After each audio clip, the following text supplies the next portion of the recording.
Vous avez parlé qu'il est tout à fait normal que le pays puisse mettre sur pied de politiques efficientes lui permettant d'exploiter d'une manière aussi efficace ses ressources pétrolières. Mais du moins, d'un côté, il y a aussi une autre opportunité qui s'offre à nous. L'économie verte, sous d'autres cieux, l'activité touristique et j'en passe, génère autant de milliards de dollars, mais la République démocratique du Congo, à travers tous ces aspects naturels, il y a aussi une opportunité de chercher à mettre sur pied, si vous voulez, des politiques efficaces pour que cette question-là puisse être résolue de la belle manière de tout de même. Vous avez totalement raison. Et là, j'ai discuté longuement avec des partenaires extérieurs. Je viens du Pérou, où s'est tenu du 2 au 12 les négociations sur le climat.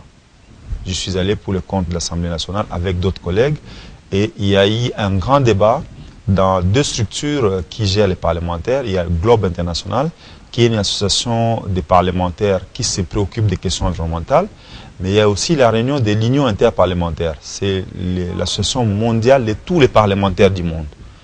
Et nous avons effectivement été très fermes vis-à-vis du monde occidental par rapport au développement des énergies alternatives, de l'économie verte dont vous parlez, mais vu dans un autre angle. Je reviendrai, ne vous en faites pas à votre préoccupation.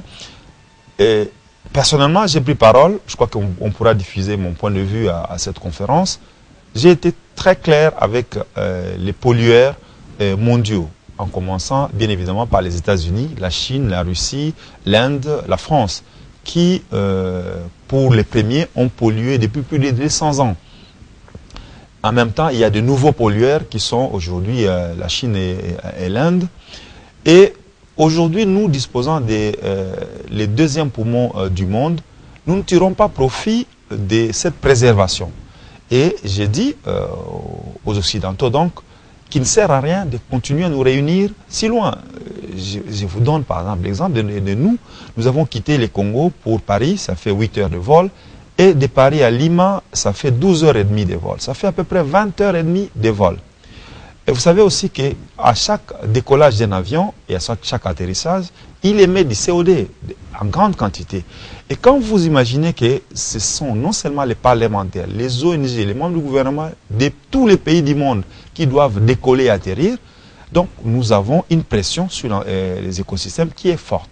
Pourquoi devons-nous continuer à nous réunir régulièrement sans que les pays du Sud ne tirent profit de la préservation qu'ils font?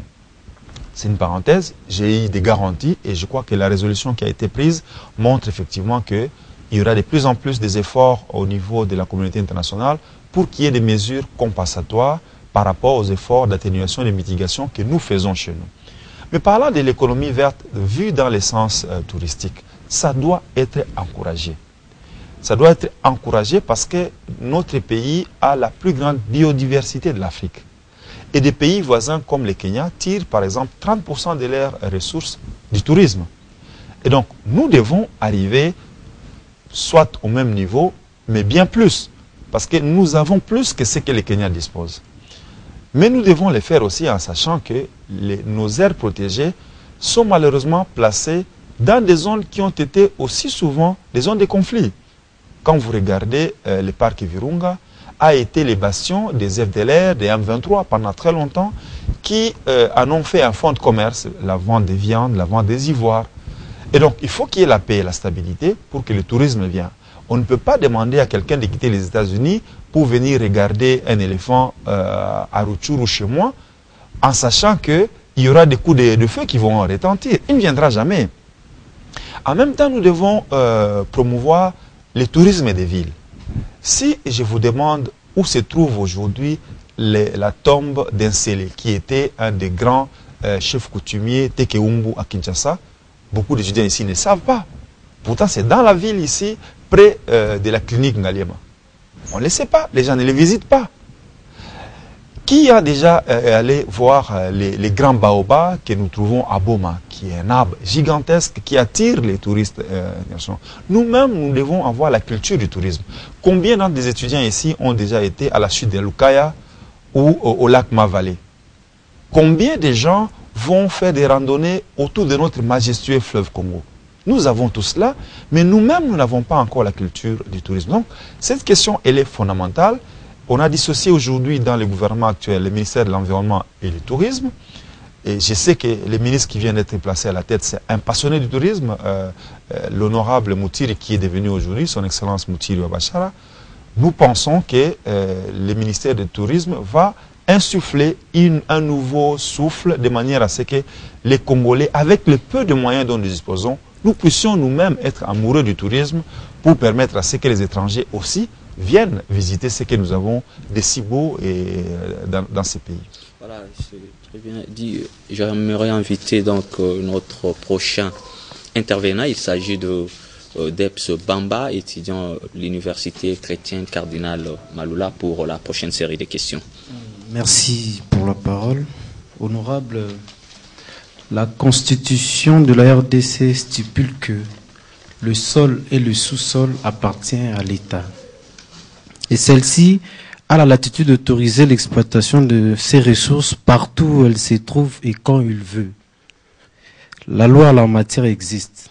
Elle dit qu'on peut exploiter l'or noir même dans les aires protégées comme les parcs nationaux, à condition d'utiliser une technique moderne qui ne dégrade pas l'environnement. Est-ce que la pression internationale sur la question a eu raison sur notre loi fondamentale?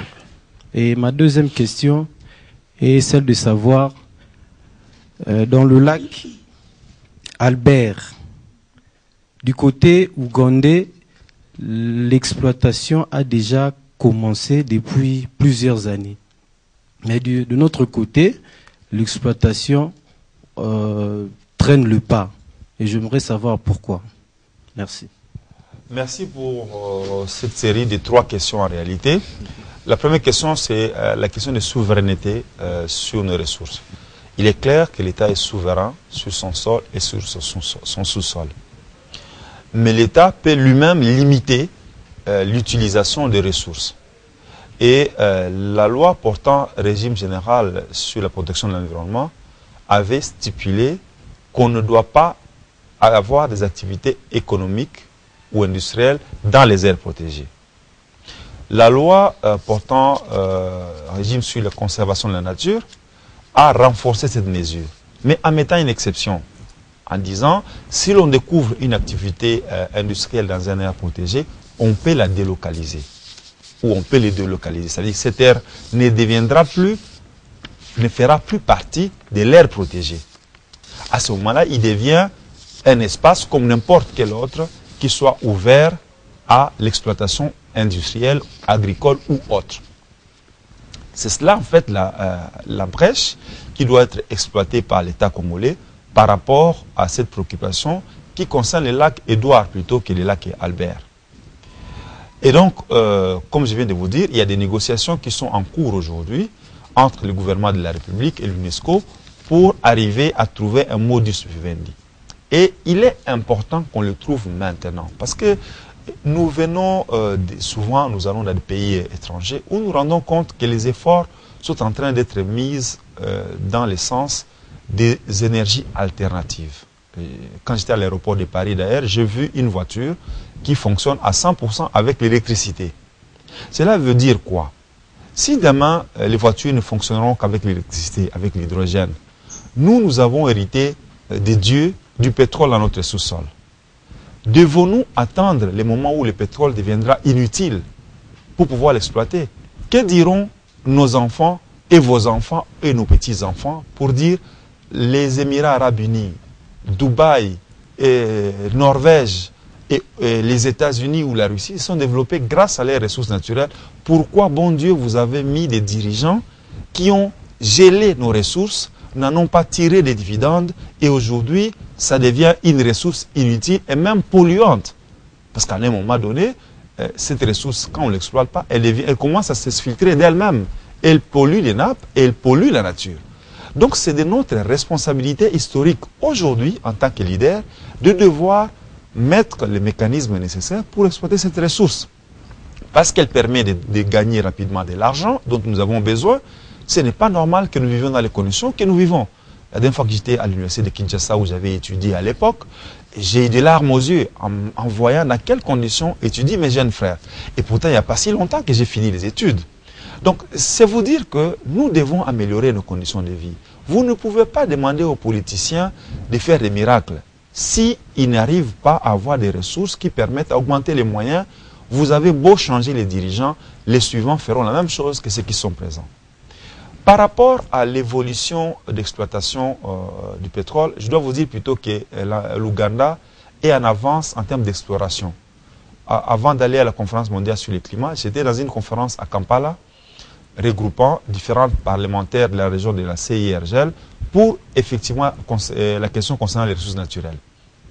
Et nous avons évoqué le fait que le retard dû de notre côté ou connu de notre côté pour l'exploitation du pétrole est lié aussi à l'agression dont la RDC a été victime de la part des Ougandais, des Rwandais et des Burundais. Parce que pendant que nous nous battons ici, pendant qu'ils soutiennent les M23, ils sont en train de faire l'exploration chez eux. Mais l'air dans lequel nous avons fait l'exploration était occupé par les rebelles. Comment les gouvernements pouvaient-ils, en relation avec les sociétés internationales, aller faire l'exploration pendant qu'ils étaient en train de combattre les ennemis de la République qui étaient dans cette terre protégée ou dans cet espace qui devra faire objet d'exploration. Donc à ce stade, l'Ouganda n'a pas produit un seul baril de pétrole. Qu'on ne vous trompe pas, mais par contre, il est vrai qu'ils sont en avance en matière d'exploration. Ils ont des résultats concluants, mais les résultats sont moins bons que les résultats que nous connaissons, nous, de notre côté. Nous sommes en discussion avec la société qui fait l'exploration. Le pétrole que nous aurons de notre côté de lac Édouard est de loin de meilleure qualité et de grandes quantités par rapport à ce qu'il y a en Ouganda. Cela est objet aussi de crainte. Quand l'Ouganda aura connu ces résultats, il risque de continuer à avoir son attitude actuelle qui consiste à conserver des forces résiduelles du M23 chez lui pour une éventuelle agression. Vous entendez les bouquets qui soulèvent le fait qu'aujourd'hui les éléments résiduels du M23 commencent à regagner les pays. Il y a un tollé qui est soulevé par les leaders du M23, mais aussi par une certaine opinion en Ouganda. Donc nous devons savoir que la découverte de ces richesses a souvent